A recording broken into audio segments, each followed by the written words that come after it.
That recording. Yeah, crypto. How is the crypto business doing, Gloria? Lands, yeah. Michael, where this land's back in your own country. I hear the lands right now. If you lived in Lagos, they've all appreciated so well. A brother of mine was telling me about a land he bought in 2017 at 20 million, and the going rate for that land now is 250 million at Hopic just after Beggar. If you know Beggar very well, I was like, wow, hey, that's like that, that's like 1,000 return on investment in less than 7 years. That's massive. Correct. Uh, thank you, Hall. So yeah, we have more people join the session. The next question. Okay, so basically, why I asked this question is I just wanted those who are new to investing to feel comfortable. Like everyone started as a beginner from somewhere, and even as where we are today, no man is an island. We are all still learning, right? So just feel free. This session is it's not only for those who are professionals, it's also for those who are new to investing, right?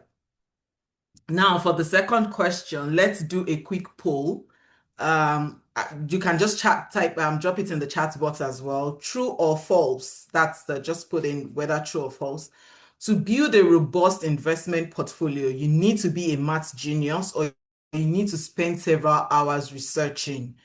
To be to build a robust portfolio, which one is true? Do you need to be a math genius and spend several hours researching? True or false? What's your response? I need to hear from you. Drop it in the chat box. No one is responding. Oh, F for false. Several hours. Well, I actually spent several hours researching, and not because I was researching to build a robust portfolio, because I was researching to be able to give good financial advice to people I come across with, right? Because I know people have different or varying unique situations, right? So it's not like a one cap fits all scenario kind of. So yeah, that's I actually spent several hours researching. But if you want to build a investment portfolio, you don't need to spend several hours researching, and you don't need to be a genius in maths or calculus. Correct. Now, thank you so very much for participating. Thank you all. We have about 28 people in the room. I think it's a good time to start. I just used that to while away time while we get more people to join in. Thank you so much. Yeah, once again, good morning, good afternoon, good evening to everyone. And thank you for joining us today. As you all know, my name is Tobiloba Odutayo, and for those who are just seeing my face for the very first time, yes, my name is Tobiloba Odutayo, and along with me today is Mati Shubamowo. We are excited to guide you through a critical topic for your financial future. We titled this Building a Robust Investment Portfolio right here in Canada. So why did we decide to come out with this topic?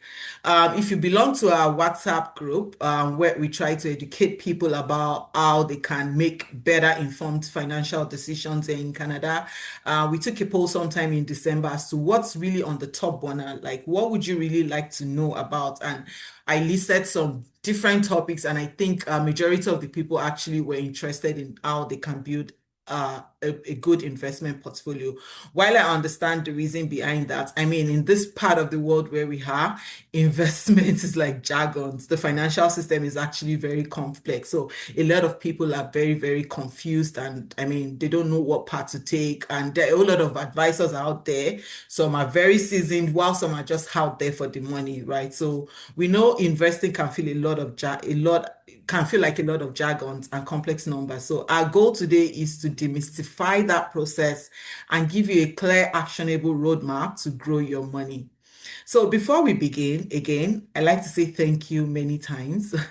Thank you all for taking the time to be here. I do not take this time for granted. I know it's a weekend and we all have different activities lined up for today, but you decided to give your 1 hour to be able to get educated financially.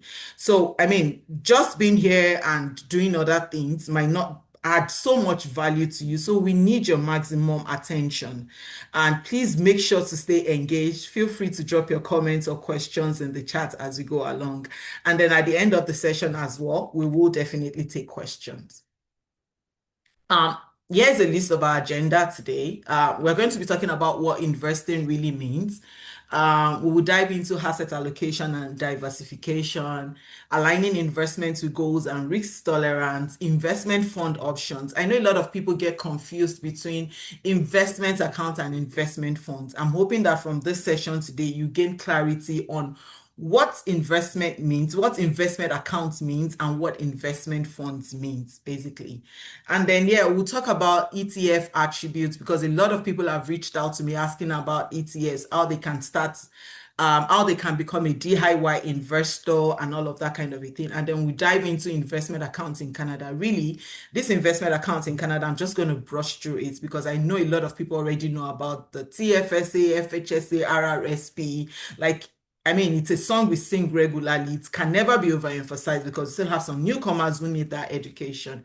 And then finally, we talk about the final thoughts and what our actionable steps would be. Please, if at any point in time you feel like I'm rushing, because sometimes I can talk very fast, just unmute to say, Toby, calm down. We, your audience are losing you at this point, please. Yeah, thank you. Okay, so what investment really means? I know like a lot of us know that. What does it really mean? At its core, investment is simply putting your money to work so it grows over time. I usually term it like let your money work for you. A lot of people don't know it, that you can actually send your money on an errand to work for you. So it's not just doing it because we have to. You're not just investing because, oh, Toby says you have to invest. She's always disturbing, bugging my life to invest, or you're not just doing it because everybody you know is investing. There is a why, which is not it. I mean, the why behind investing is really not about getting rich, if you get me. It's more about protection, in my own opinion. We invest to beat inflation, which eats away at your purchasing power, and also to build the kind of long-term wealth that provides security. I also have investment portfolio on the slides, which on the other hand is a collection of financial assets, not just one, not just about one stock or one bank account. A healthy portfolio would include a mix of stocks, bonds, funds, cash, etc. We'll talk about that in the coming slide. The most important thing to remember is that portfolio isn't static. It's specifically designed and managed based on your unique goals and your comfort level with risk. Everybody have their own their own specifications. Like what works for me may not work for Matthew, may not work for Michael, AJ4, or Mary Cynthia. Sorry, I'm only calling the names of the people I can see on the chat screen. So basically that's it. And like I said, an investment portfolio is also designed to grow your wealth over time, and you need to ensure you're managing it based on your risk appetite, the time horizon you have, and your goals as well. So now let's talk about asset allocation and diversification. A lot of people kind of confuse this two. Like they're not really sure, okay, am I diversifying? What's my assets mix or what's my investment mix? So let me make this clear. Asset allocation is how you split your money, right? You have some engines, you have growth engines like equities, you have stability engines like bonds, fixed income, and you have safety nets like ISA or GICs. In Canada, we also look at alternative investments like real estate, precious metals, commodities, and even cash value life insurance to round out a strategy. So I'm just going to quickly go over this in the simplest form I think I could get. I hope it won't be too complex for some people to comprehend actually. So let's talk about equities and stocks. So buying a stock actually means you own a tiny piece of a company. I think when I mentioned about, okay, what's the first type of investment you did? One of the responses was Dami. Dami said company shares. Like buying a stock means you own a tiny piece of that company. If the company grows and makes a profit, your money grows with it, basically. If you look at bonds or fixed assets, which are the stability, this is like you giving out a loan. You have money, you're lending that money to a government or a corporation for a set period of time. And in return, they promise to pay you back with interest. What this helps with is when the stock market is volatile, the bonds or fixed assets act as an anchor to keep your portfolio steady. Like they kind of provide you more predictable income and lower risk than stocks. Of course, they don't have higher return like stocks, just like a low risk, low return kind of like kind of portfolio. Right. For the ISA GIC, yeah, GIC guaranteed investment certificates is just like treasury bills back in Nigeria, if you are back in Nigeria. And these are deposits where your principal is 100% protected. You put in a lump sum amount of money for a specific interest that for a specific period of time. Most times, there are two types of GIC you could get. There's a redeemable GIC and there's a non-redeemable GIC. So if you're looking for liquidity alongside with your safety, okay, Lola has her hands up. I hope it's not a question. I hope you just want to call my attention to the fact that I'm rushing. Hi, Lola, do you want to speak? Was that a mistake? I could see someone raise. Okay, I'll move on then. So, like I said, we have two types of GIC. We have the redeemable GIC and then the non-redeemable GIC. So, if liquidity is your end goal, like you want to be able to quickly access your money, you would go for the redeemable one because that means you can redeem it at any point in time. The non-redeemable means it's locked in for a longer period of time on, and until the end of that period of time, you can't access that fund. Well, in some cases you can access it, but there is a charge or there is a surrender fee you have to pay if you are doing that. Right. So high interest savings account is a bank account that pays a significantly higher interest rate than a standard checking or savings account. How many of us have kept money in our savings account? How happy were you with the ridiculous interest rates, with the ridiculous interest you got on your savings account? Like it's very ridiculous. I can't even put a percentage to maybe 0.00001. That's what you get on your savings account. But with a high interest savings account, you get a significantly higher interest rate. And when I mean significant, I'm not saying 5%, 3%. Don't get it twisted. Maybe you should just type on Google and say, what's the interest rate for ICE? And I think it's about 2% or 1.5 to 2% right now. But it's way higher than what you would have in a savings account. The superpower of a high interest savings account is liquidity. Unlike a bond or a GIC, where your money might be locked away for years, you can usually withdraw money from HISA at any point in time, right? And without any penalty. This is the perfect home for your emergency funds or money you plan to use in the next 6 to 1 year, like a down payment for your house or vacation. So it's safe to note that ISA is that kind of safety net you need for yourself for a very short-term goal. Right, so let's move to the alternative investments. We're going to talk about commodities and real estate. These investments are tangible assets. Commodities are things like gold, silver, etc., precious metals, basically. And real estate can be physical property you own, or we now have real estate investment trust, or we even have ETFs that tracks real estate markets, right? And this acts like a stock for properties. These assets have a different engine than the stock market. So while stock prices are driven by company profits, consumer spending, and even economic growth, precious metals don't care about company profits. They more or less react to things like inflation, the strength of the dollar, and the global interest rates. Of course, because they all have different bosses. They don't follow the crowd like the stock does, basically. And sometimes every asset class, i.e., stocks, gold, and silver, can drop at the same time if investors are panicking and rushing to cash. However, over the long term, this acts as a stabilizer because they rarely stay down for the same reason or at the same time as your stock. I'm sure most of you, if you've been reading the news on financial markets, you would have heard the gist about gold and silver and how they've significantly dropped in the last one, and at the end of January towards last week, right? Now, I'll quickly just touch base on cash value life insurance. We call this the strategic reserve. This is a permanent life insurance policy that has investment opportunities, I mean, investment components built into it. Like it's a life insurance that has cash value and investment component built into it. I won't have to ponder on this so much because Matthew will share more insight on this as we progress. We have one slide allocated for this, right?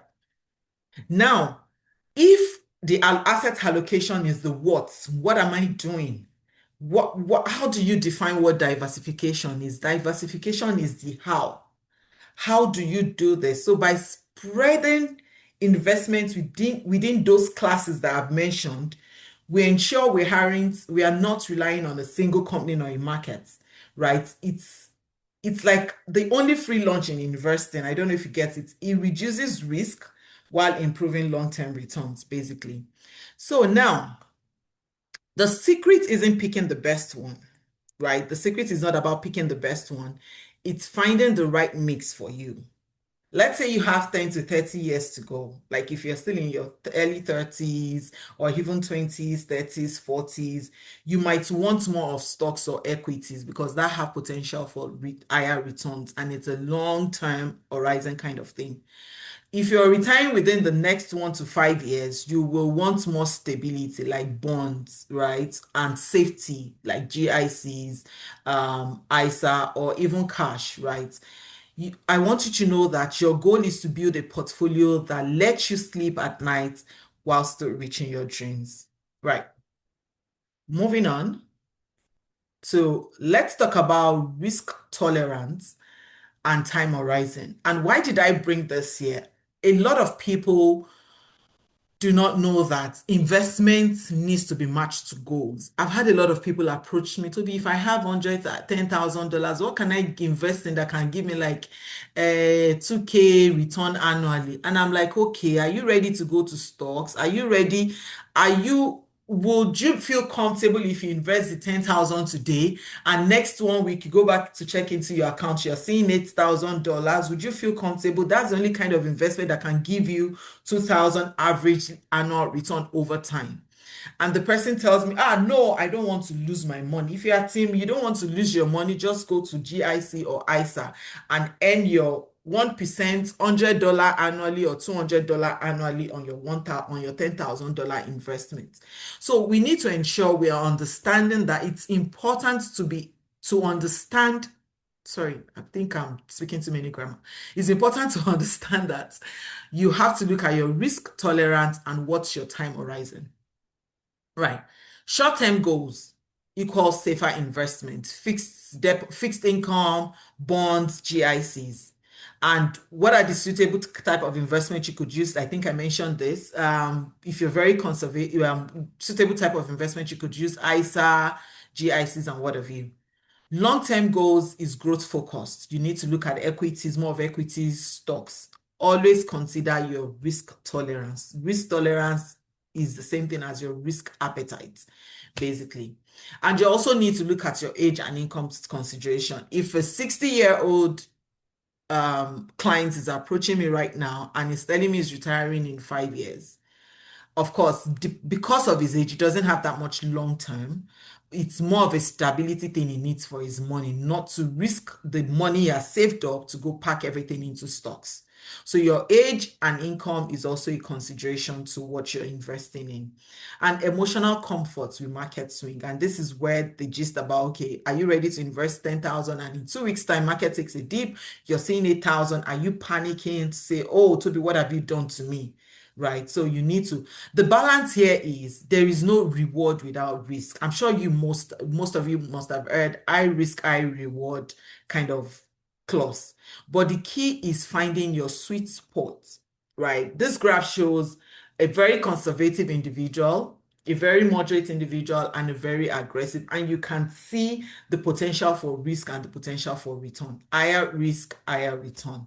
So if you are a conservative investor, that means you're looking for peace of mind. If you are an aggressive investor, that means you're looking for maximum growth. And your strategy can change based on your age, income, and how long you have before you need the money. So you might even be a conservative today, and tomorrow you decide to say, oh, I won't even need this money in the next 10 years, or let me just go put it in stocks or what have you. Most importantly, you have to be emotionally comfortable with market swings so you don't panic sell during a dip. And I apologize, I'm looking different ways. I'm sharing the other screen and my Zoom is on my laptop, so that's why I'm switching my face. I know some people might get distracted with that switch, so apologies. Now, let's talk about investment funds type. If you would notice that I didn't bring up TFSA yet, RRSP or what have you, I don't want people confused because, like I said, a lot of people confuse, okay, what's this? I want to invest in TFSA. No, TFSA is not an account. TFSA is a container, like a bucket that you use in investing. These are the types of investment I've mentioned, which are those equity stocks, GICs, and all of those. Now, talking about equity stocks, there are different types of investment fund, right, which have listed in here, and they have their own MER. So each of these actually differ in cost, they differ in risk, and they differ in protection. Let me talk about the cost. I'm going to go to the MERs first because this is what a lot of people don't know. And the hidden cost many people are not aware of is what we call the management expense ratio, MER. So when you're choosing your funds, we look at the MER. This is the fee you pay the professional for managing the funds you invest in. Lower fees means more money stays in your pocket. So if you look at this, you would see that ETS index fund have lower fees. While I'm not advocating that, oh, well, everybody should do ETS, I'm only just clarifying between the three. It's left to you to make an informed decision. The moment you understand what these three different funds means, then it helps you make that informed decision, right? But the bottom line is if your investment does 10% in each of these funds, going by it, it is reduced by the amount of the MER you pay, right? This is the fees you pay for managing that fund, just so you're aware. So now let's look at what's the selection criteria.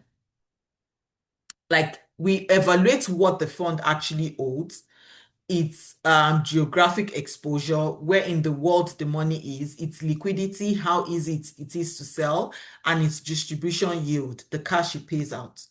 I'm going to talk about each of these funds and then, yeah, if you have any questions on it, because I believe most people, this place gets confusing sometime, you may just ask at the end of the session or drop it in the chat. So ETFs index funds, this funds actually trades on the stock exchange markets like shares, and they track market indexes. The popular funds that people, ETFs that most people talk about is VFE, which tracks the S&P performance. Yeah, it has a low MER and high transparency, and they are highly liquid, right? This type of fund is suitable for DIY investor and long-term investor. So when we talk about DIY investor, that means you're managing your stuff yourself, you're selecting the ETFs you're buying, and then yeah, you're monitoring your portfolio yourself. In most cases, you might need to be doing a rebalancing from time to time, more like an annual basis to make sure that your portfolio is not skewed, right? And yeah, I was going to say something, but I lost my line of thought. So I'll move on to mutual funds. Okay, so for the ETFs and index funds, you can actually open a brokerage account, Wealthsimple, Questrade, investment brokers, and you can start purchasing your ETFs through them. I think Wealthsimple and Questrade right now, they don't charge any commission fees if you purchase this ETFs or you sell through their platform anymore, right? Moving on to mutual fund, this has a slightly higher MER due to active management. Remember, it is being managed professionally, and this is a pooled fund. It's like a pool of funds into one portfolio, into one security, and it's widely offered by the banks. So again, I repeat, if you have to go to the bank to say you want to invest, you are buying a mutual fund. Right. It's suitable for those who prefer the hands-off approach. I can't be bothered about selecting ETFs and all of those things. You can go to mutual funds, but just note that it has higher MER that can eventually erode the return of your investment over time. Right. And then finally, we have sec funds. This has a slightly higher MER because of the protection on the capital. Number one, it's an insurance-based investment product. Number two, capital guarantees at maturity or at death. regardless of the market situation at that time, your capital is guaranteed. And that's why the MAR is higher than that of mutual fund and ETFs. And it's also creditor protected. And of course, it has higher MER, which I have mentioned. It's creditor protected. And this is actually ideal for those who want to leave money for their families because, because this is an insurance product, they bypass probate. It goes directly to your beneficiary and avoids that long legal delays and fees to a typical estate settlement. So for someone who is looking for proper estate planning, a segregated funds might be the suitable kind of investment. It is also important to note that these fees directly impact long-term return.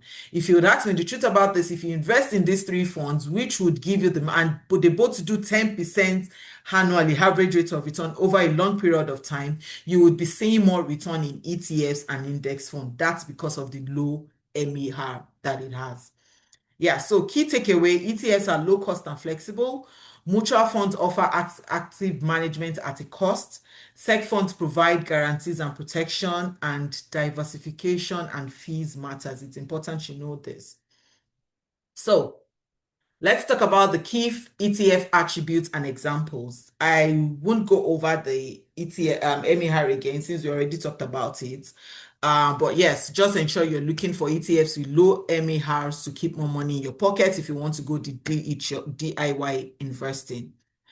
Looking at the underlying index and asset class, this actually means what is actually in this investment. Like, see the investment as a box, like the stock or what you're investing in as a box, like the ETF. What is actually inside this box? Is it tracking the top 500 US companies, or is it focused on Canadian banks, or is it focused on emerging markets, or is it focused on global markets? You need to know exactly what you're buying. A good resource would be if you want to go to Yahoo Finance or Google Finance, or even go to most of this if you even want to purchase it on Wealthsimple or Questrade, you would see some useful information that you can read about the ETFs that you want to purchase. So it's important you know what you're buying. Don't just buy because this comes highly recommended. I know there are a lot of us content creators online that we share all sort of things, and then you see it and then you just go buy it. No, it's not right. Just do your own research to ensure you understand what you're buying. Looking at geographic exposure, are you only invested in Canada? If so, you might probably be missing out on the rest of the world. You certainly want to look at portfolios, look at the US, international, or emerging markets to stay balanced. So if you want a robust investment asset mix in equity, you probably want to do a percentage of US, a percentage of Canada, a percentage of global markets, and a percentage of global and international markets, and a percentage of emerging markets for you to stay balanced. Now, talking about distribution yield, this is the income the fund pays you, like dividends. A lot of ETFs pay dividends out. It's such a great way to see how much cash flow your portfolio is generating while you wait for your stock price to grow. So sometimes if you're also purchasing the ETFs, you could also look at the distribution yield that you would earn on dividends you'll be earning on that investment. And yeah, for fund size and liquidity, you also want to make sure you're investing in popular funds. Like, high liquidity ensures that whenever you're ready to sell and take your profits, there's a buyer ready and waiting on the other side, right? So you want to make sure you're investing in such kind of portfolios that you can easily sell off whenever you need your funds. So your money is not stuck or whatever. Right now, to put this attributes into practice, I have 4 gold standard examples often used in Canadian portfolios. So we have the VFE that I'm sure everyone on this call knows or must have heard about VFE. This gives you a direct seat at the table with the 500 biggest companies in the US. Yeah, I think we call it the S&P 500, right? And we have the XEQT. We call this all-in-one. You just want to set it and forget it. It's 100. So if you're someone who is like, oh, I don't want to be bothered about all these stocks, but I just want to pick one portfolio that takes everything into consideration, XEQT is your go-to. It's an all-in-one kind of solution. It's 100% stocks from all over the world in a single ticker symbol. Right. And then we have the VBAL as well. This is a balanced fund for those who want a smoother ride. You want to mix stocks for growth and bonds for safety as well. And then for the XIC, this is a Canadian equity exposure, your own base advantage. It provides that broad exposure to the entire Canadian stock market. So yeah, I came up with this ETF portfolio guide for long-term fund investor. Please, this is not a financial advice. This is just me trying to say, okay, if you are a long-term investor who is seeking for growth, this is a possible way you might actually want to diversify your portfolio. Right. So we have option one, which is the easy button. For those who want the set it and forget it simplicity, I mentioned an all-in-one kind of portfolio is XEQT that gives you 100% equity global exposure in a single ticket. The good thing about this is you will not need to bother with annual rebalancing of your portfolio. You just set it and you go to rest. Right. For option two and option two alternatives, if you want more control, this approach lets you balance the S&P 500 with the international markets, with the emerging markets, and with the Canadian markets manually. And then finally, for option three, for those wanting a tilt towards the future, like you have more time horizon, you can add specific exposure like tech, or you can even add commodities. Like when I created this, I didn't have commodities like gold to your core holdings, right? Yeah, so now we've talked about the investments. I hope you all now understand that yes, you want to invest. I should be thinking of for long term, I should be thinking of equity or stocks or bonds or fixed income. And for stuff for safety, I should be thinking of GSC, ISA. Those are the investments. For long-term investor, if you want to consider equity, you need to look at ETFs, mutual funds, segregated funds. I hope we're all clear on that bit. Now, looking at the key investment accounts. An investment account is just a container for your investments. People often mistake it for the real investment. The first one is the tax-free savings account, which offers tax-free growth. There's always a contribution room for this key investment account. You can't just put any random money inside of it. So if you want to know what your contribution room is, go log in into the Canada Revenue Agency, your CRA online account, and see what your contribution room for this account are. TFSA contribution for 2026 started off $7,000. If you've been in Canada from prior years, just look at the contribution for previous years if you haven't contributed everything and compound everything together to know your accumulated TFSA contribution room. Right. This investment is tax-free and it's not tax deductible. It doesn't have any other advantage from the fact that whatever returns you earn on it, you're not paying taxes to the government of to the Canada Revenue Agency. Right. The other one is RRSP. This is a tax deferred savings. So when we say tax deferred savings, I know a lot of you know it, but for those who don't know it, tax deferred means you're not paying taxes on your investment right now. You're paying it later on in the future. This actually gives your investment the opportunity to compound and to grow well over time, right? The beauty of this account is tax deductible. So it's encouraged that if you are a high income earner and you want to gain more, you want to maximize your tax returns, RRSP is a very solid tool for you to be able to maximize your tax returns. The contribution room is not automatic like every other investment account. It is actually earned from your prior year, from the work you did in Canada in the previous year. Right. So, but in most cases, I always advise people to hold off till they file their annual taxes and they can determine their RRSP contribution room from their notice of assessment. Right. The maximum contribution limit for this is actually 18,000, 18% of your prior year gross income. There are two other things I need to mention about RRSP. You could actually use RRSP through two programs. We call it the Home Buyers Plan and the Lifelong Learning without having to pay taxes on it. Remember, I said it's a tax deferred growth. So anytime you want to withdraw, of course, you're paying the taxes on it. But if you are strategically using it to buy your first home under the Home Buyers Plan, you're not going to be incurring any taxes. Or if you want to go back to school, you're accessing it via the Lifelong Learning, you would not be paying any taxes on it. Right. But if you plan to use it, make sure you're speaking to a financial advisor to advise you on the best possible way to use this. And next, we go to the first home savings account, which is the FHSA. If you are a potential first-time home buyer here, you haven't bought your first home, or your spouse have not bought their first home, you can use the first home savings account as another tax-deductible strategy. It works just like the RRSP. So if you the annual contribution room is $8,000, and you have up to 5 years to contribute into the account the moment you open it, up to a maximum of 40,000 to contribute into the account, and then you are able to buy your first home with it. So please note that if you're using this first home savings account for any other purpose on that other than your first home, there will be some tax implication. Please just note that. Yeah, I wanted to say something, but yeah, that's it. And next, you go to the registered education savings plan. This is actually for your children's education. For mommies, daddies on this call, you might want to consider opening the RESP for your children's university education.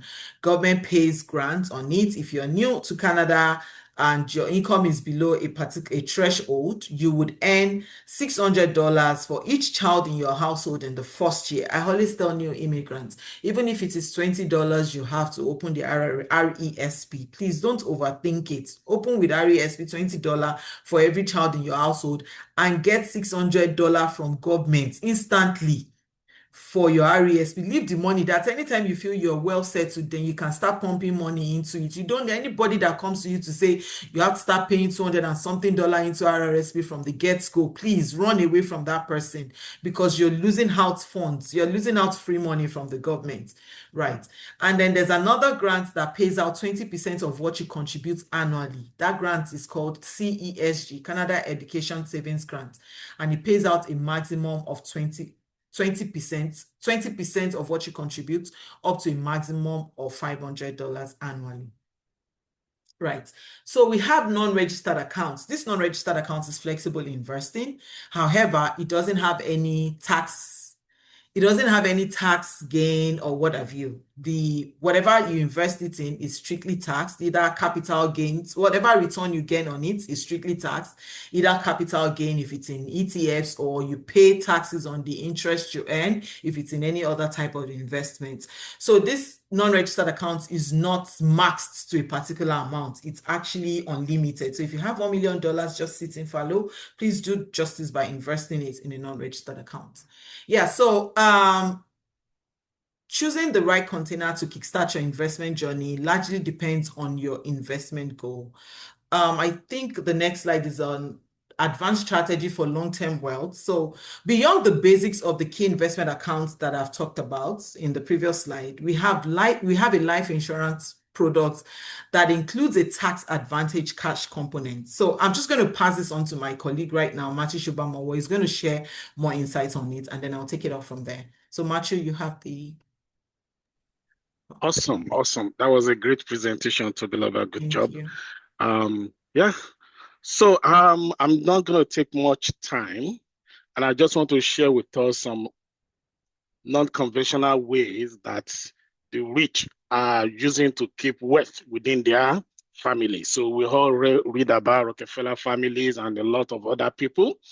And for some of us that watch a lot of movies back home, like you will just notice that, oh, in the movie, maybe one grandma passed on and they said she has willed her life insurance benefit to a grandchild, and it's $2 million.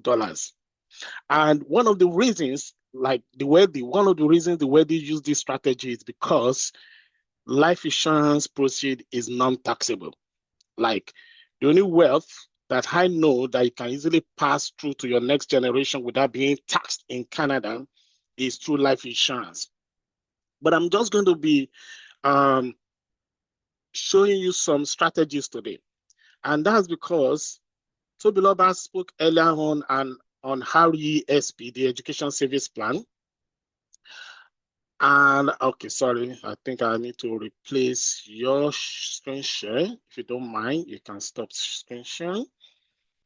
And she spoke about RESP, and that's because it is very important in Canada, or now that we're in Western countries. For those of us that are not in, maybe you're in UK or US and you're on this call, it's very important that we put the post-secondary education of our kids, of our wards into our plans. And that's because when back home, for some of us, like when you gain admission, your parents were so happy, but the following day you see that they were sad and were like, Mom, are you no longer happy for me? They're like, we are happy. But it doesn't mean we have to pay a deposit of 80K. They don't have the 80K available, right? You have to start looking for what to sell or to tell you, okay, just go ahead, go with this 20K, we send money over time. I'm talking about those of us that went to school like 25 years ago, not like I know it's 1 million for tuition now in Nigeria or thereabout.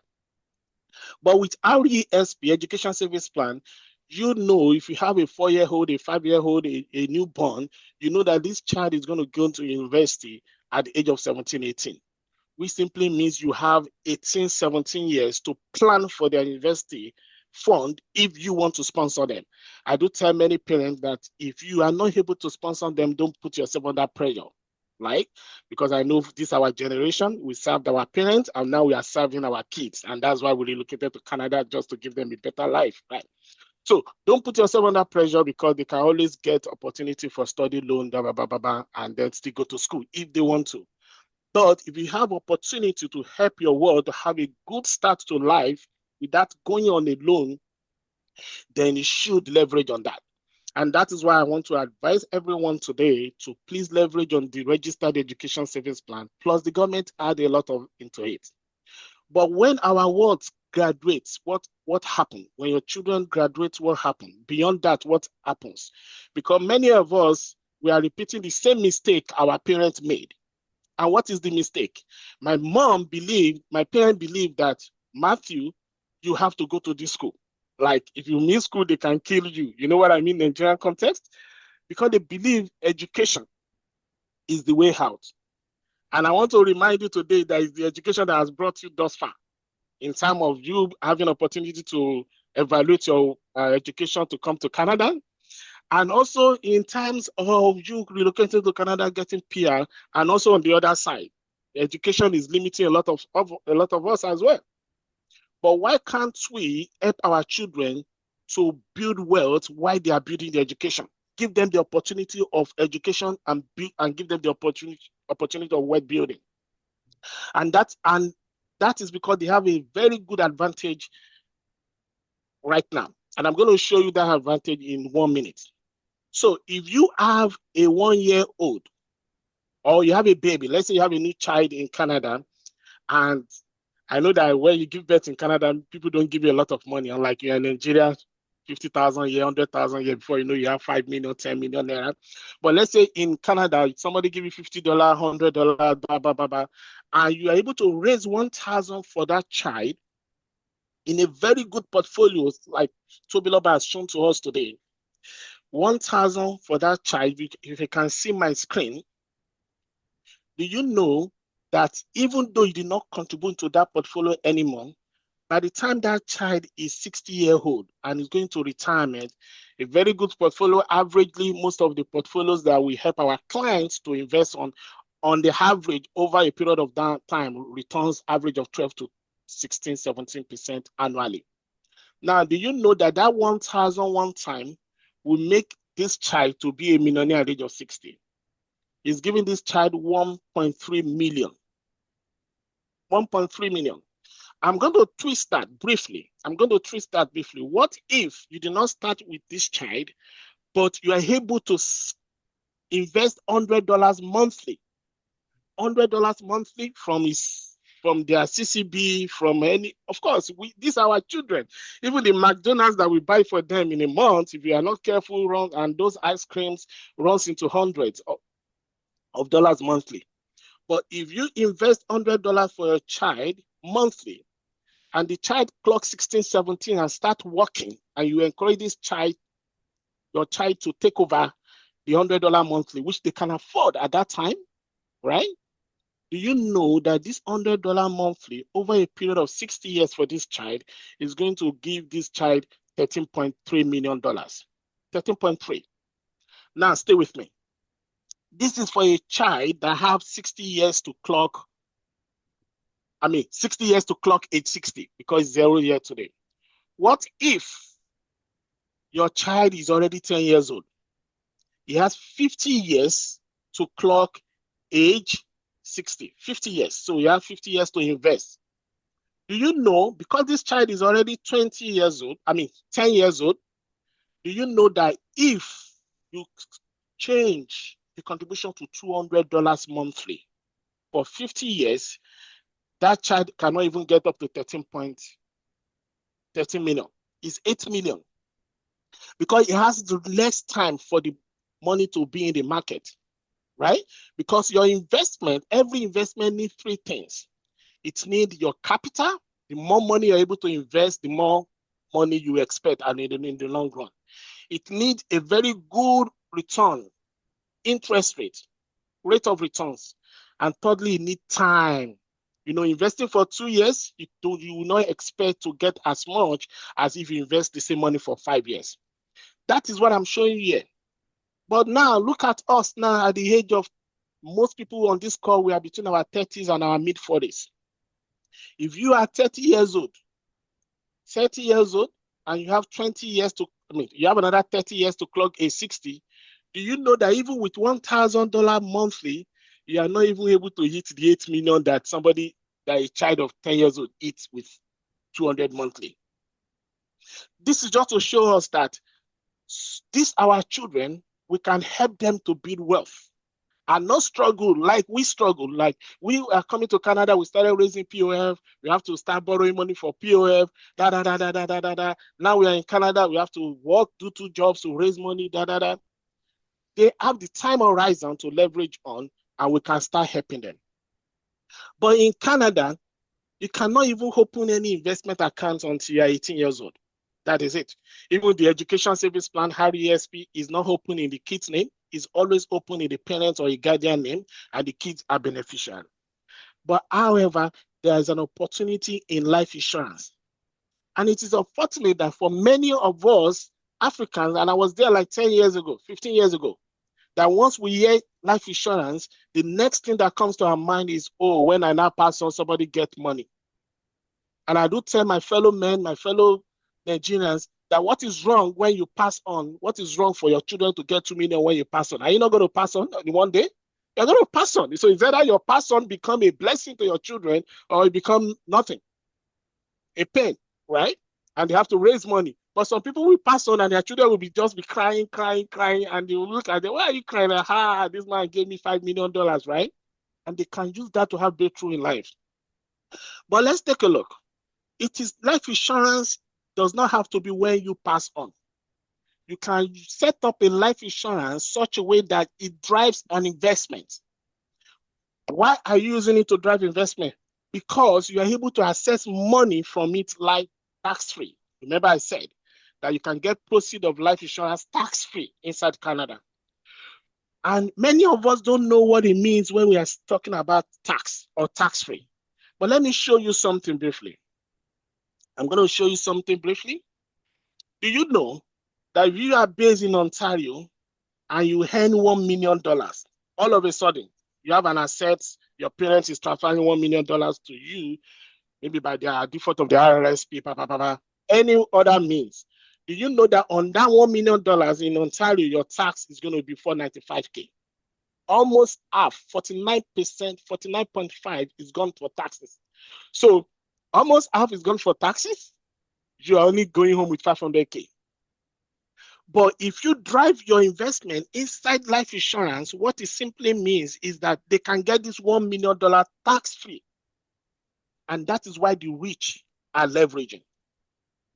That is why they are leveraging on life insurance. And I'm going to show you us people that have leveraged on this life insurance over time. And these are popular names that we do know, but we don't know their strategies. And that is why I always tell people that the strategies the rich people, the way they are using is not meant for them. The strategy is meant for everybody. But why they are leveraging on it, we are not. Now, let's look at most popular names on this list. McDonald's. McDonald's use cash value from its 2 life insurance policy to cover key salaries of employees. Disneyland, I love this one. Unable to secure large bank loan, bank will not give you money if you don't have assets, if you don't have, business plan that will show them how they will make their money back, plus a lot of gains and profit, blah, blah, blah, blah. Unable to secure large bank loan, enough bank loan, what does he do? Watney Disney borrowed against the cash value from his life insurance policy to finance the creation of the theme park called Disneyland. Today, Disneyland makes an annual revenue of 70 billion. So a lot of people have been using life insurance, cash value from life insurance, to create wealth. When I was going to buy my first daughter our first car, I have to go into our life insurance policy to take the money. I'm like, I don't have money. I've tried enough, right? I went into her cash value life insurance to take the money and used to buy a car for her. This is the strategy we are trying to share with our fellow Nigerians, Canadians. And I'm going to show you an example that I ran here, because it will begin to feel like, oh, if this is possible, I hope it's not going to be something that's going to cost me a lot. Now, I ran an example with a 4-year-old. This is a 4-year-old. After 1 year, she will turn 5. Now, the strategy is, it is cash value. You want to value cash or cash value, whatever. You want to accept value. You want to accept cash from a policy, but you're going to hide it on inside life insurance. And I've come to meet people that really did good life insurance in Nigeria, and they told me this strategy was very obtainable in Nigeria, and I never knew. Very obtainable, that even those rich people, they leverage on it. Now, in this case, I set up like 250,000 life insurance coverage for this child, and I set it up based on $60 per month, $60 per month contribution. Trust me, if you don't invest that $60 per month, $100 per month for these children, you will use it to buy ice cream. You will use it to buy that shoe that they will outgrow in 6 months. Whether you like it or not, if you have those kids, you will use it to buy, clothes they will outgrow in 6 months, and you keep buying. And then if you sit down to look at how much you have spent for them after 5 years, is running to thousands, and you can't have anything to show for it. But look at that $60 per month. In 1 year, it's going to be $720. And trust me, if you are collecting CCB, I do tell me, I'm sorry for the ladies here, if your husband is here and you're already back on how you are going to colonize the CCB, and now I'm exposing you. I'm very sorry. I only tell many people that CCB is not yours. It's for the children. Why don't you invest it for them in their education savings plan, in their future investment? But in these examples, in this scenario, $60 per month, 1 year is $720. So let's take a look. In 10 years, that is $7,200. Okay, so this child continues to contribute, and I want him to contribute till age 40, just age 40. So $720 for 36 years is less than $30,000 contribution, if you calculate it. Less than $30,000 over time. So when this child starts working part-time, when he or she clocks 16, 17, come on, continue your $60 monthly. Or you work during summer, put $720 1 year.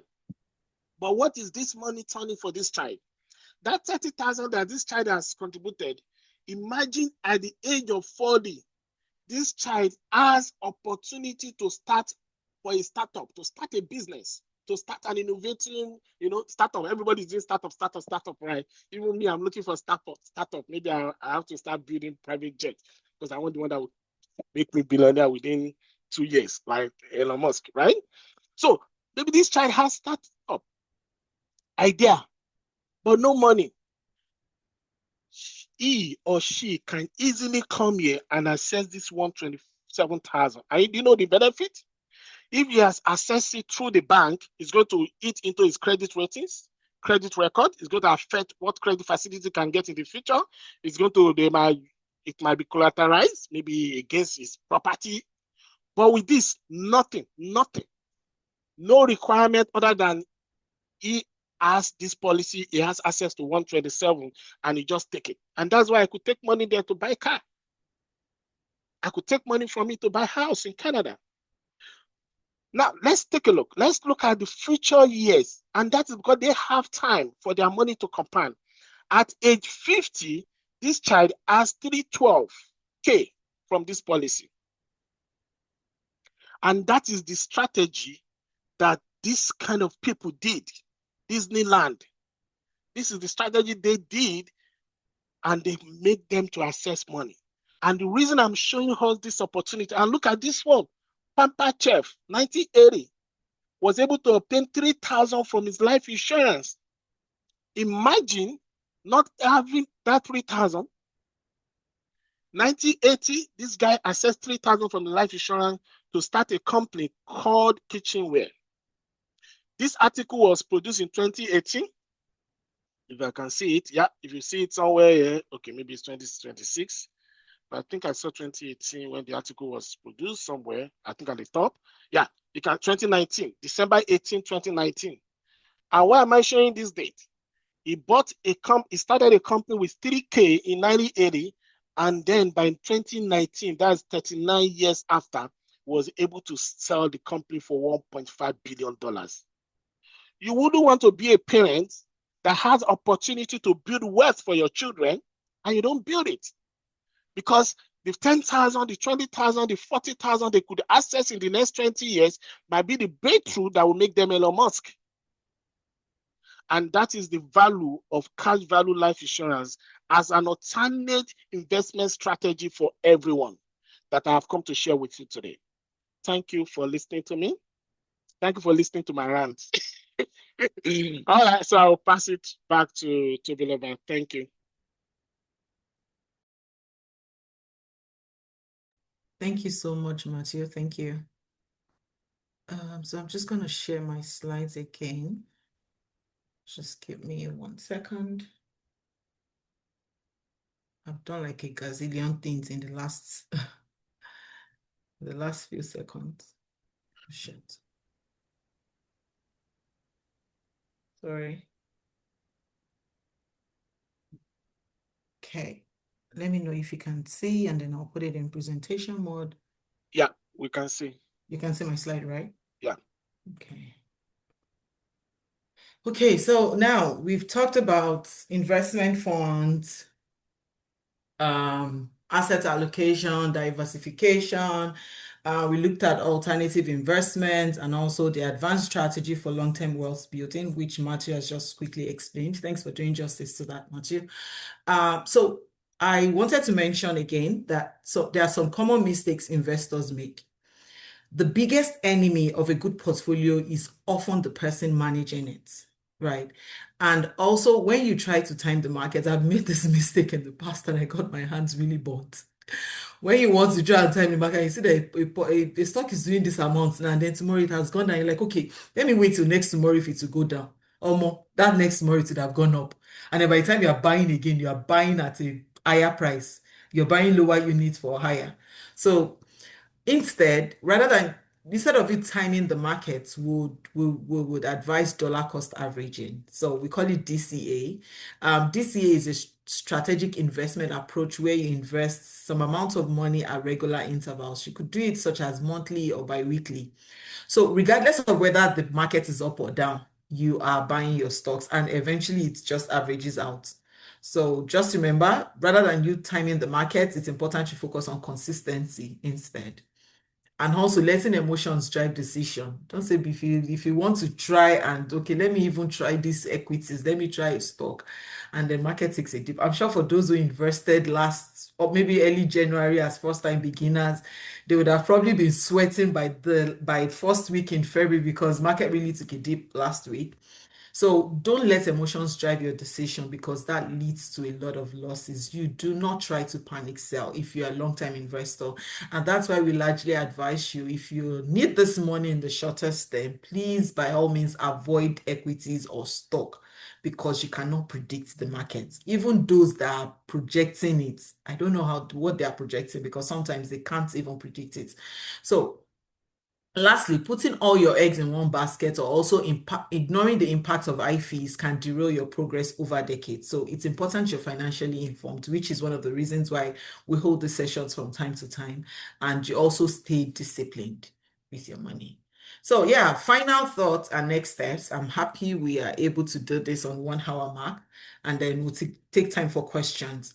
To wrap up, we want to ensure that you already got a clarification of what asset allocation means. So you need to set your direction with asset allocation, reduce risk through diversification, and most importantly, start early, stay consistent. There's a popular adage that says the best time to plant was how many years ago?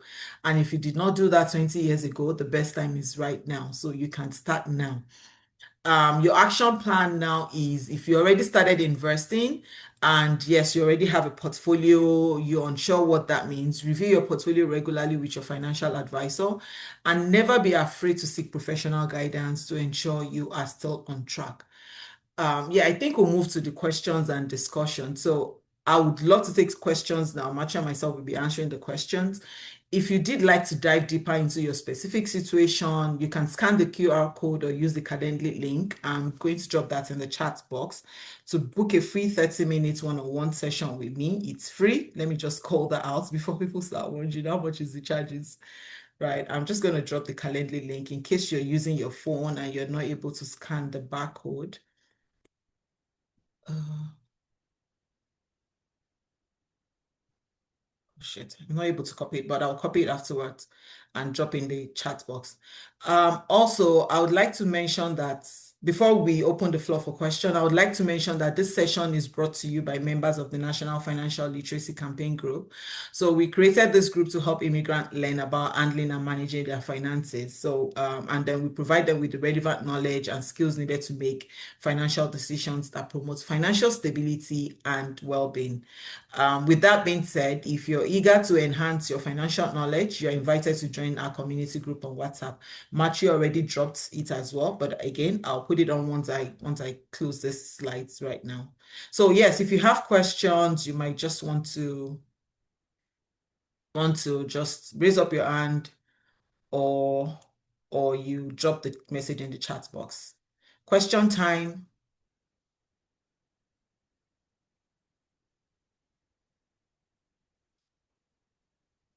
Toby, there are already questions in the chat box. Oh, okay. Sorry, I'm just I coming think to. we've answered all the questions.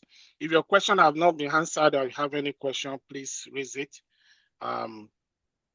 Yeah, aside that, I think the last one is what I'm replying to right now, and I can't find it again. Let me close it and start again. Something about 865.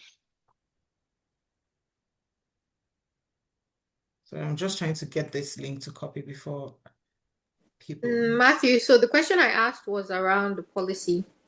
Mhm. If the Right. policy that you mentioned for children, if a child cashes out at a certain age, you gave an instance of like 40 years old using the money for startup. Um, but then you also mentioned that there was a contribution that they like after a period when the parent stops, then the child continues. Yeah. So if they cash out, is that the end of the policy, No. or is there any So obligation that they have to continue to a certain age? no obligation. Certain timeline, maybe timeline. Okay. So no obligation, no timeline, but don't forget that it has become like investment. The more money you put, the more you get. So I only cited this example, like this scenario that this child is going to be saving money, contributing money for the next 36 years. He's 4 years old until turn 40. But I don't think it will be a problem for this child to continue $60 per month beyond age 40.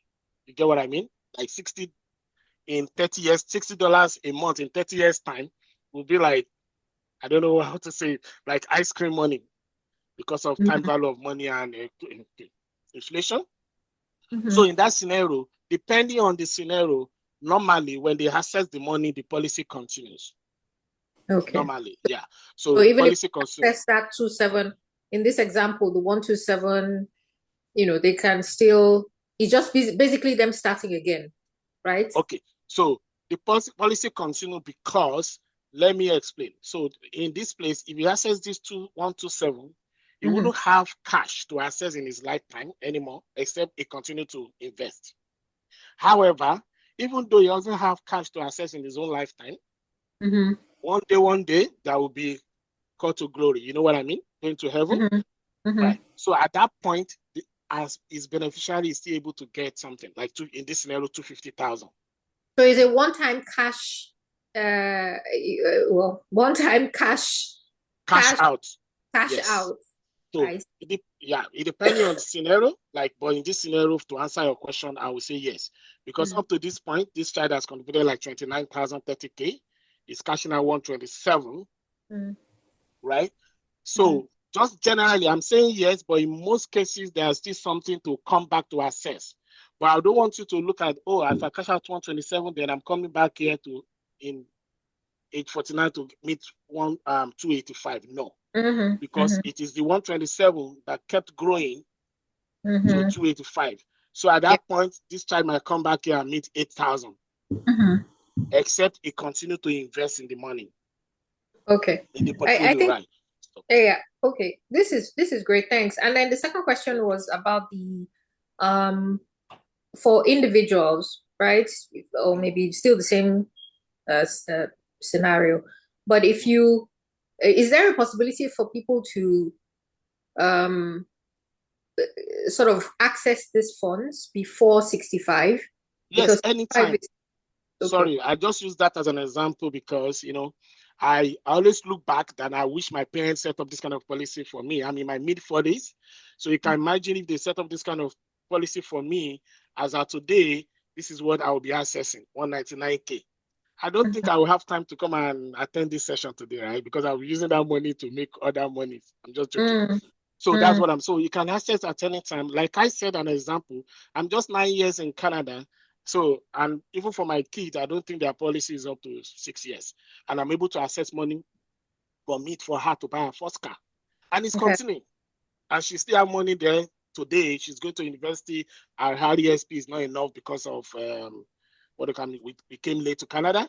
She's still able Mm-hmm. to access money because it has become regular investment for everyone. So look at age 20, which is 16 years time, he's able to access 16,000 for whatever reason. You don't need to tell anybody what you're accessing. It's like your savings account. You just dip your hand and take it. And then at that point, it starts growing little by little. But if you Mm-hmm. access 16,000 at year 16, which is age 20, definitely in year 20, which is age 24, you cannot access 25,000. Maybe at that point, maybe 4,000. And is there any option to refund? Like, so for instance, Correct. so if you access 16,000 Are you in, sure you don't have this kind of policy yet, or you have some shadow background from your home country? no, Yes, I'm that's just asking. I'm because just that's what asking. I did for my daughter. I'm sorry to cut you short. Yes. Okay. So for her, I didn't have the money at that point. Mm-hmm. So and I got a very good offer, a car that was used by a senior that was very neat for like, oh, then use it, and then over time we've refunded it so that she can make more money in the future. Make more. Yes, Okay, that correct. makes sense. So That's I think the last question I had was I think it was just based on the the previous question I asked. So you're saying that it's possible to if someone sets up this policy, life insurance policy, they contribute to a certain amount, right? And then they're expecting to retire. Most of the conversations that we've had, the retirement age has always been set to like 65. So I'm wondering if people can retire earlier, can access the funds earlier. What is the correct. implication for that? No implication except that you have shortened the growth by 10. So for me, my own plan is from age 55. Okay. So for me to access this kind of plan, I have two of this plan for myself that's going to fund my retirement, and they are both configured from age 55. Okay. Because So I still want to tell the world when I'm still agile. Exactly. That's what I was saying, because looking at the plan, I'm saying 65 is like, yes, it's great. I mean, we're not in Nigeria where life expectancy is like 50, but You also still want to access funds. So does that then impact the growth, the contribution sort of threshold, right? Because I imagine Correct. it's increased. So you are right. So if you are supposed to be able to access 800K at the age of 55, and then access, then that means if you are weighted to age 65, you might be able to access 1.5 million. So, and then if you have 1.5 million at the age of 65, so this is where retirement planning comes in. And that's why we always use age 65, because as professional, we just want to use government statistics and figures. So when you retire at age 65, Canadians averagely live between 85, our life expectancy is between 82 and 87. So if you retire at the age of 65, that means you have 25 years up to age 90.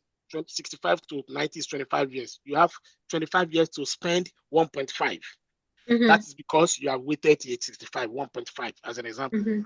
But if you do not wait to age 65 as an example, and you want to start withdrawing from age 55, 55, that means the money will be reduced because there's no time for it to compound. So let's say it's 800K. Now you now have a longer period, because age 55 to 90 is not 35 years. You now have a longer period to spend the 800K. The money will not be enough. So what is the solution? The solution is to increase your contribution, your investment, so that if 1,000 gives me 800K at the age of 55, what amount is going to give me 2 million at the age of 55? Okay. Because we need those three factors. We need time, capital, and rate of returns. And there's one that you cannot control, the time. Because if you're already 20 years old, you cannot go back. So that time has been lost. So you must compensate for it through your capital, your investments, and secondly, through a good portfolio that give a very good average rate of returns. Okay. I hope I've been able to answer your questions. Oh, yes. Thank you. You're welcome. Okay, so we have Henry and Nkechi. So Henry, you go first. You can unmute. While you were explaining to Kaide, I was trying to respond to my questions in the chat box. Okay, thank you. So Henry, do you want to unmute and ask your question? Yeah, thank you very much for this presentation. Matthew, thank you for your clear answers to the questions I've been asked. But I would just advise, for those that will ask, let's keep our questions very concise and so other people can have time, because I don't think we'll have the whole of the day to stay on this call. I think I have two questions, but I think you've answered one of the questions in the course of your explanation, which has to do with the fact if you withdraw any part of your cash value at any given point in time, then it start compounding again if you keep contributing. So that part of the question has been taken care of. The next question I want to ask is it possible for you to have multiple cash value life insurance accounts at the same time and keep running them? Yes, if there's a need for it, because if you have 1,000, why don't you put 1,000 in one? But there might be some scenarios which maybe when you discuss with your advisor or Tobiloba or myself, we can, For me, I already have two, and I may be having more, but that different scenarios. So when it comes to financial planning, like Tobiloba said at the beginning, it has to be with your goals. What will be your goals? I have clients that will tell me, I want to have one per child, so that I will name this child as the beneficiary of this one. So when they are of age, I hand over to that child, and then I will name. So there are many goals. So you could have two kids and you have one per child, and then you have one big one for you to fund your retirement, right? So you could have more if there is need, but I think starting with a very good one is the most important. Okay. But as an advisor, what would be your best option for someone who has about two kids and a wife? As a man, you have a wife and two kids. What would be the best option? So the best option for you will not be the best option for Tobiloba. Exactly. So I need to ask you more questions, ask about your goal, what are your concerns, what it is. But the most important thing is to start with one. You have one, everybody is okay. Yeah, and Henry, we can take this conversation online. Yeah, Just definitely. look at time we match you so that I can thank you. Advice. Thank you very much for your question. And Nkechi, you want to go? Your hands are up. Yes, thanks, Toby and Oga Matthew. Okay, I had actually put in a question in the chat, but I also think Matthew has kind of thrown light, on that, which is if you can cash out in bits. So yes, you can, but you can then look at ways to compensate it in terms of increasing contributions and all that. Thank you. The other question I want to ask, Toby, is if you invest in, say, US stocks or ETFs that comprises of, say, it's US kind of funds and all of that, is there like an interest kind of thing that is paid? Yeah. Because I've heard about Yeah. that before. Nkechi, thank you for bringing that question up. I think I noted it in my notes. I jotted it down that I was going to speak briefly on it, but somehow I missed it. So yes, if you're investing in US funds, it's important to note that there's a 15% um, withholding tax that you get taxed on dividends you earn from US stocks. So we highly recommend that if to evade this or to avoid this 15% withholding tax on your dividends, you may want to consider using your RRSP to invest in US stocks. And that's because there's this Canada US tax treaty that exempts retirement accounts from being taxed from being taxed basically. So if you're using TFSA, RESP, FHSA to invest in the US stocks that pays dividends, yes, the 15% is taxed. Meanwhile, you probably won't see it because they would have netted it off before paying you the dividends you earn. So, and of course, you know what that does to your investment on the long run. It also erodes the amounts you should compound and Mm. everything. So largely we recommend, okay, using your RRSP to invest in US stocks if you have to. And the thing about it is most of all those stocks that were recommended, the ETF portfolio guide, there's a US part of it. I mean, it has its US counterpart as well. So Mm. if you don't want to buy US, you can actually buy the Canadian stocks because these Canadian stocks actually track the US markets. So it's I not see. like, yeah, so I mean, it's a win-win at both ends. Okay, very lastly, the interest or the yield on your TFAs and all of that, does that add or count to your room? No? Yes, Or so it counts to your room. Nkechi, this channel you're taking us into. So yeah, I just found that a while ago too, that if you have a TFSA account and then Mm. your account keeps grows and then you withdraw from that account, the amount of your principal plus your investment is deduced as your new contribution room. So it does count. So the same thing happens if you make a loss in your TFSA, it reduces your contribution. So you have to be very careful with the kind of stocks you're buying in your TFSA. If you go and buy one stock start and then it just goes down like that, and then you just want to panic sell, that means aside from losing your TFSA amount or your investment, you've also lost your TFSA contribution room. Okay, let So me if quickly okay. ask. Okay, sorry. I think NK or who asked that question. Your Yeah, it question was. is if you have put 7,000 into Mm-hmm. TFSA and Mm. that 7,000 grows to 10K, Mhm. You get it. Have you now used 10K of your contribution rule? You get it, That's your yes. question. So Tobiloba, Yes. that was a question. Okay, so what me I answered was if you have 7K, you make 10K and then you withdraw the 10K, you want to put money back, you now have 10K contribution room. That was my So Okay. response. you can now Okay. answer the other question. So sorry, So So can you come Matthew, again? answer the one. okay, Answer. so Yeah. that one, that interest does not go into your room. Okay. It's Okay. Yeah, only when you withdraw it and you it's want only to when you contribute it back that it goes into Okay. your room. Sorry. Okay. Thanks. Yeah. Thank you, guys. I have my 3 kids in this call. Oh, I hope they're learning as well. We have to learn. Hi, Mabel, you To can be go with your question. to be sorry, can I chip in Okay. about the returning of what you've withdrawn? Yeah. Will it be also be nice to also for people to know that there's also a timeline for you to do that? Is also what, sorry?